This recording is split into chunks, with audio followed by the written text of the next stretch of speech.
Hi students, my name is Dr. Marie Wong and I'm going to show you in this short video how to calculate an independent sample t-test. I'm also going to show you what that output would look like if you had used SPSS to get your results. So in this situation here, let's imagine that we have two independent groups. And what I'm doing is, let's imagine that I am examining the effect of plastic packaging on the appeal of products. So let's say I have one group, I have 10 people, I put them into a room and I show them all these different products and I don't wrap them in plastic. There's no plastic being used to package the products. And then I ask the people in the room to evaluate the appeal of the products. How appealing are they? And so the mean that I get for the product appeal is 14.50. The sum of squares for that data is 18.50 and the sample size is 10. So that's for my no plastic condition. I have a different set of people who go into a room and they're shown the same products, but they're all packaged in plastic. And I ask them to rate the appeal of the products. The mean for the appeal of the products is 10.80. The sum of squares is 15.60, and the sample size is 10. So I'm going to show you how to calculate an independent sample t-test based on this data. Notice in the data I have people in separate conditions, right? I have 10 people in the no plastic condition, 10 different people in the plastic condition. That's a between subjects design. Those are independent samples. That's why this is an independent sample t-test.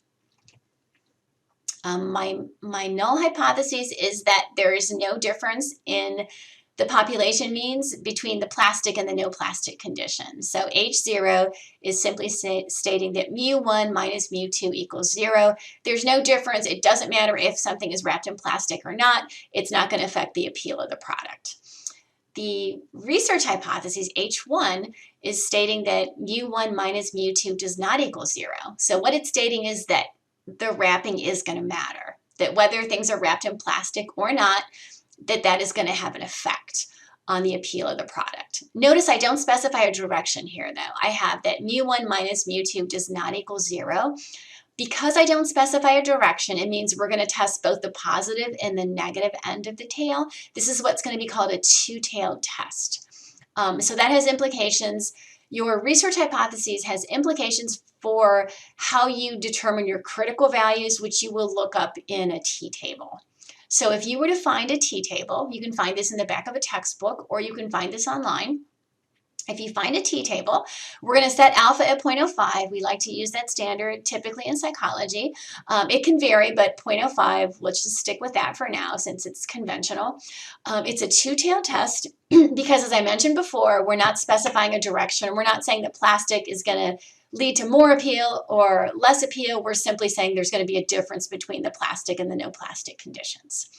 Our degrees of freedom here, the way we calculate those, is N1 minus 1 plus N2 minus 1. So that's going to be our sample size is 10 for the first sample and 10 for the second sample. So degrees of freedom are simply going to be 10 minus 1 plus 10 minus 1.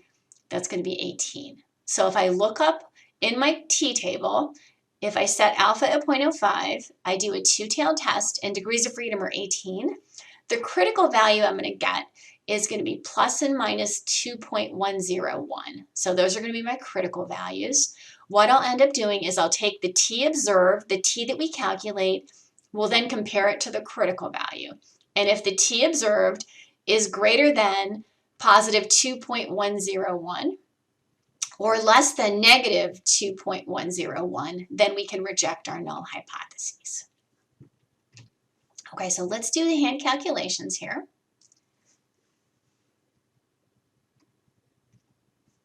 So I'm just going to remind you that this is an independent sample t-test.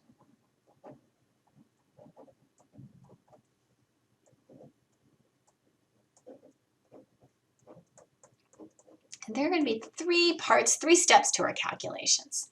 The first thing we're going to do is we have to calculate what's called a pooled variance. Because we have variance for both samples, we're going to pool this variance. And what we're going to do this is we're going to use sum of squares. Those are provided for you.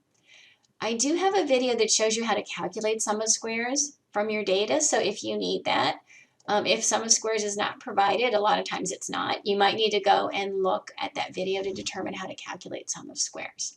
But in this example, it's given to you. So 18.50 was the sum of squares for my first sample. 15.60 was sum of squares for my second sample. My degrees of freedom are 9 plus 9. And so what that's going to give me when I do my math, when I just add across, I'm going to get 34.1 divided by 18. Then I have to do my division. So that's going to give me 1.89. So 1.89 is my pooled variance. Okay, and what we're going to end up doing is we're going to use this to calculate the standard error of the mean. So we needed the pooled variance for our formula for the standard error of the mean. I should let you know there are a number of different formulas to calculate an independent sample t-test, so that can sometimes get confusing. There are different formulas out there. I tried to choose one that was the simplest. So anyway, what we're doing here in B, step B, is we're going to calculate the standard error of the mean. And to do that, we use the pooled variance that we just calculated.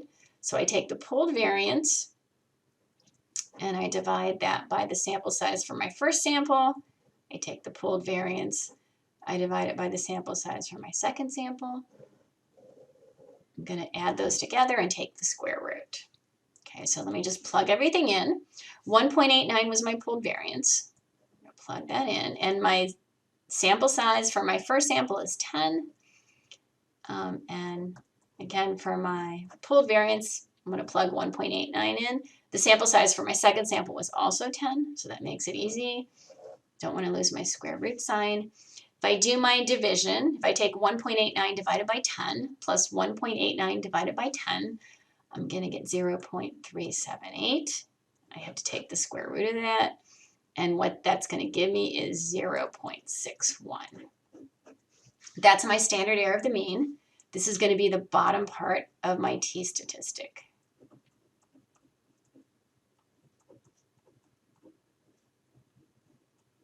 Okay, and then finally to calculate t, what we're going to do is we're going to take the mean of from the first group minus the mean from the second group, and we'll divide by the standard error of the mean. Okay, so this is going to be 14.50 minus 10.80 divided by 0.61. So I'm just taking the mean difference in the numerator of the t-statistic, and then I'm dividing by the sampling error by the standard error of the mean in the denominator. So that's going to give me 3.7 divided by 0.61. It's going to give me 6.06. This is my t observed. So this is my t value, 6.06. All right, and then what I want to show you, we have to determine if we're going to reject our null hypotheses or not. Let me just draw you a picture. If you remember, we had determined our critical values and based on looking them up in the table, and they were positive 2.101 and negative 2.101. And remember how the critical values work. They're determining the area in the tails where if our t-statistic ends up in that tail area, we'll reject our null hypotheses. So anything that's greater than, any t observed that's greater than 2.101 or less than negative 2.101 would be one where we would reject our null hypotheses. And you can see our t observed is 6.06. It would be like way out here. So we can reject our null hypotheses. We're going to reject the null and determine that we do not think these results are due to sampling error. Instead, we think that these results are because there actually is a real mean difference, a real difference between these two conditions.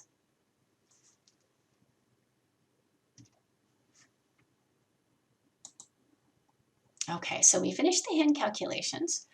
Now what I want to do is I want to just show you the SPSS output. So what this would look like if we were to put these same numbers into SPSS. So for the SPSS output, what you do get is we have two separate groups. So we have the no plastic and the plastic condition. You can see the mean and the standard deviations and the sample sizes are all reported in that top group of numbers. Then if you skip down to the next level, independent sample t-test, you can see I get my t-value of 6.011. You'll notice that's slightly different, a very, very small difference. This is 6.01 in SPSS. We hand calculated 6.06, so it's a really small difference. It's just simply due to the way things are rounded. So it's not a meaningful difference at all. You can see degrees of freedom are 18 there. And you can see that our alpha level, remember we're setting alpha at 0.05. Anything below that, we would reject our null hypotheses. Our significance level here is 0.000.